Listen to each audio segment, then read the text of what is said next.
Bale, ang IR na lang po namin dito sa store po is 6 po. More on kay Fatima yung hindi pa nare-resolve due to yung overdue po na AR.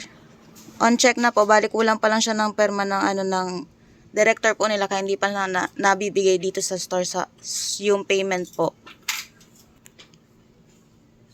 Yung IR po na 1946-1, wala pa po napapadala sa amin dry fit white po na premium, kaya hindi pa sa amin or hindi pa namin ma-uploadan po ng ng proof po.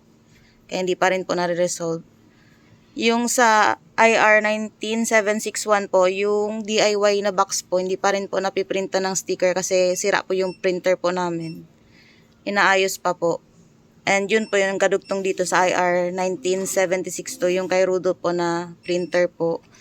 Nagkaroon kasi ng problem yung feeder po niya. Inayos ni Rudo pero meron pa rin na problem po. Kaya hindi pa siya na-uploadan ng picture. Tapos yung unclaimed parcel for follow-up pa po ni Fatima, wala pa pong update, kaya hindi pa namin malagyan ng photo.